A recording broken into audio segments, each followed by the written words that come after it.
بسم اللہ الرحمن الرحیم۔ ایک صاحب نے سوال کیا انجینئر محمد علی مرزا صاحب کے حوالے سے، ان کا جی کہ جناب مولا علی المرتضیٰ شیر خدا رضی اللہ تعالیٰ عنہ کے بارے میں کہ آپ کے لیے ایک مرتبہ سورج واپس آیا تھا، یہ حدیث صحیح ہے یا یہ حدیث اصول محدثین کے مطابق صحیح نہیں؟ اس کے علاوہ ایک اور واقعہ بھی بعض روایتوں میں آیا ہے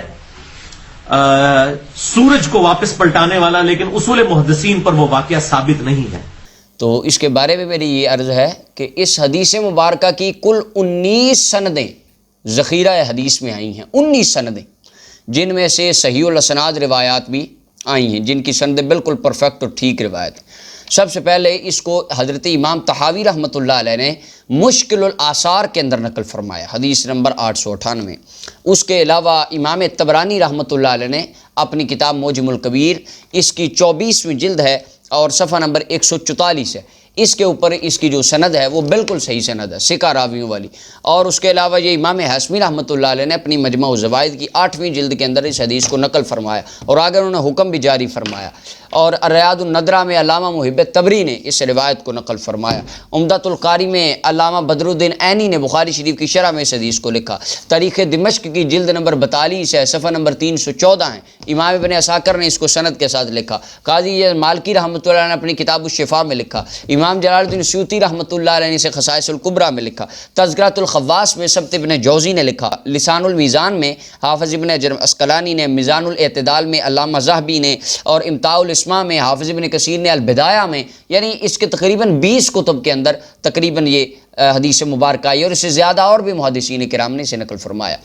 تو عرض یہ ہے اس کی 19 سندیں کل ذخیرہ حدیث میں آئی ہیں، جن میں سے صحیح اسناد بھی کتب احادیث میں موجود ہیں۔ اس حدیث مبارکہ کا جو متن امام طحاوی رحمۃ اللہ علیہ نے لکھا وہ یوں ہے: وعن اسماء بنت عمیس رضی اللہ عنہا قالت کان رسول اللہ صلی اللہ علیہ وسلم یوحى الیہ ورأسہ فی حجر علی فلم یصلی العصر حتی غربت الشمس فقال رسول اللہ صلی اللہ علیہ وسلم اللہم ان علی کان فی طاعتک وطاعت رسولک فردد علیہ الشمس۔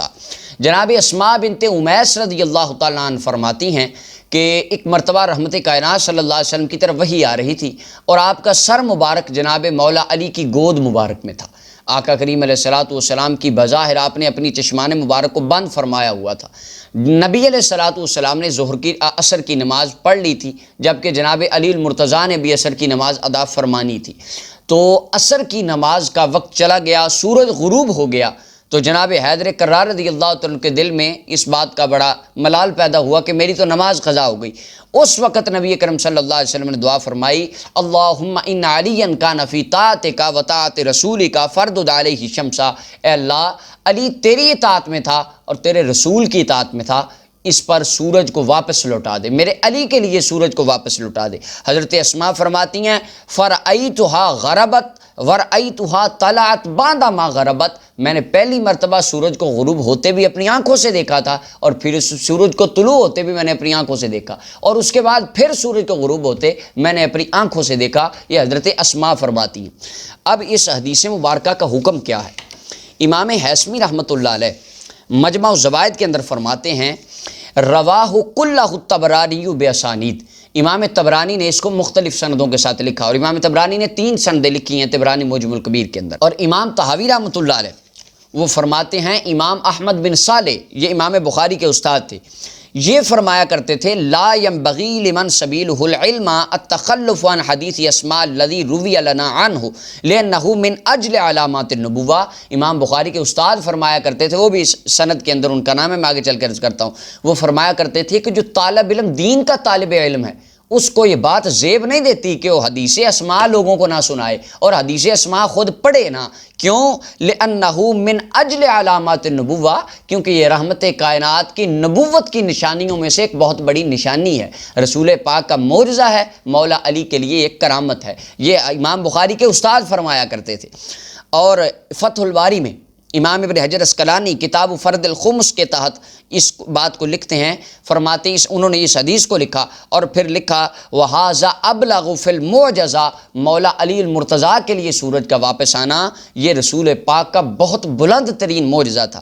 وَقَدْ أَخْطَأَ ابن الجوزی بِإِيرَادِهِ لَهُ فِي الْمَوْضُوعَاتِ وَقَدْ ابن تیمیہ، کہ امام ابن تیمیہ اور امام ابن جوزی نے جو ان کو موضوعات میں ایک دو سندیں دے کے لکھ دیا تو یہ انہوں نے غلطی کی ہے، یہ حافظ ابن حجر اسقلانی کہتے ہیں، کیونکہ امام ابن حجر اسقلانی کہتے ہیں اس کی صحیح سندیں بھی کتب حدیث میں موجود ہیں۔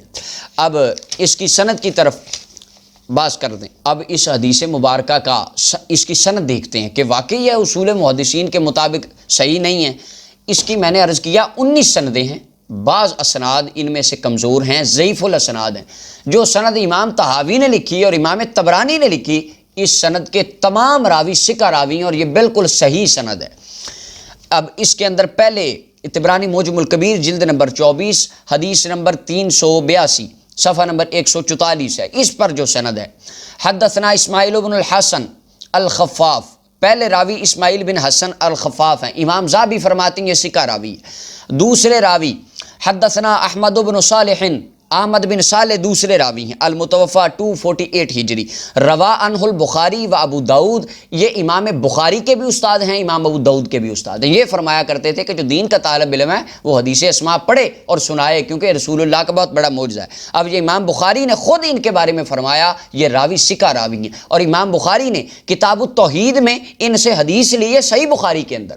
اب یہ امام بخاری کے استاد اس سند کے راوی ہیں۔ اور اگلے راوی حدثنا محمد بن ابی فدیک، تیسرے راوی محمد بن ابی فدیک ہیں، ان کے بارے میں امام شافعی رحمۃ اللہ علیہ نے ان سے روایات لی ہیں، اور امام ذہبی فرماتے ہیں یہ ثقہ راوی ہے سیر اعلام نبلاء میں، امام ابن حجر اسقلانی فرماتے ہیں یہ صدوق سچے راوی ہیں۔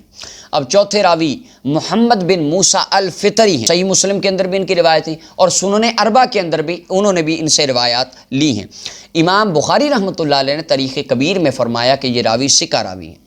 اور اگلے راوی اون بن محمد ہیں، اون بن محمد کے بارے میں امام ابن حبان فرماتے ہیں یہ ثقہ راوی ہیں، اور امام بخاری رحمۃ اللہ علیہ نے تاریخ کبیر میں ان کا ذکر فرمایا۔ یہ بعض آپ کہتے ہیں ہمیں تو ملا ہی نہیں اون بن محمد کا، اور مرزا صاحب نے بھی 2 سندیں دیکھ کے کہہ دیا ان کا یہ تو اصول محدثین پہ پوری نہیں اترتی، حالانکہ اس کی یہ سند بالکل صحیح ہے۔ اب 19 سندوں میں سے بندہ ایک ضعیف سند لے اور کہہ دے حدیث ہی جھوٹی ہے، یہ ضعیف ہے، یہ اصول محدثین پہ اترتی نہیں، جبکہ اس کی باقی سندوں کو بندہ دیکھے ہی نا۔ اب اس کو یتیم العلمی کہیں یا علمی خیانت کہیں، یہ آپ خود اندازہ کیجیے۔ اون بن محمد کی امام ابن حبان نے توثیق بھی فرمائی، امام بخاری نے تاریخ کبیر میں ان کا ذکر بھی فرمایا جلد 7 میں۔ اور اگلی راویہ آخری ام عون بنت محمد بن جعفر بن ابی طالب ہیں، امام مزی رحمۃ اللہ علیہ تہذیب الکمال کے اندر فرماتے ہیں روات عن جدتها اسماء بنت عمیس، انہوں نے اپنی جدہ اسماء بنت عمیس سے روایات کی ہیں۔ یہ بعض اب کہتے ہیں ہمیں تو ان کا حال ہی نہیں ملا، امام مزی نے ان کی ڈیٹیل لکھ دی اور ابھی وہ کہتے ہیں نہیں ہمیں حال ہی نہیں ملا۔ اور روا لہا ابن ماجہ، امام ابن ماجہ نے ان سے روایات لی ہیں، اور ان کے بیٹے اون بن محمد نے ان سے روایت لی ہیں۔ علامہ مزی نے تہذیب الکمال میں ان کی ڈیٹیل لکھ دی۔ اب 19 سندیں اس حدیث مبارکہ کی پوری کتب حدیث میں 20 حوالہ جات میں نے عرض کر دی ہیں، یہ لکھی ہیں۔ اور ایک سند کو کہیں نہیں جی یہ تو اصول محدثین پہ اترتی نہیں ہے ہی نہیں، یہ منسوب ہو گئی، بس ہم تو مانتے ہی نہیں۔ 19 سندیں ہیں اس کی، جو یہ سند امام طبرانی نے لکھی یہ بالکل ثقہ راویوں والی پکی سند ہے۔ اب جس بندے نے یہ پڑھی نہیں، اب جس کو ایک راوی کا اوپر سے دیکھ کے عربی ترجمہ نہ آئے، وہ کہتا ہے نہیں آپ نے تو بابوں کی کتابوں میں لکھا ہے، لکھا ہی کوئی نہیں، جھوٹ گھڑ دیا آپ نے۔ 19 سندیں اس بات کی ہیں۔ وہ کسی شاعر نے کہا تھا یہ ضروری تو نہیں آگ سے جل جائے بشر، بغض حیدر بھی کلیجوں کو جلا دیتا ہے۔ یہ مولا علی المرتضیٰ کرم اللہ وجہ الکریم کے بارے میں حضور نے فرمایا تھا علی تجھ سے محبت صرف مومن کرے گا، اور منافق کبھی محبت نہیں کرے گا، وہ تجھ سے ہمیشہ بغض ہی رکھے گا۔ اللہ تعالی ہمیں حیدر کرار رضی اللہ عنہ آپ کی سچی سچی محبت عطا فرمائے، اور ان کے بتائے ہوئے طریقوں پر ہمیں عمل کی توفیق عطا فرمائے۔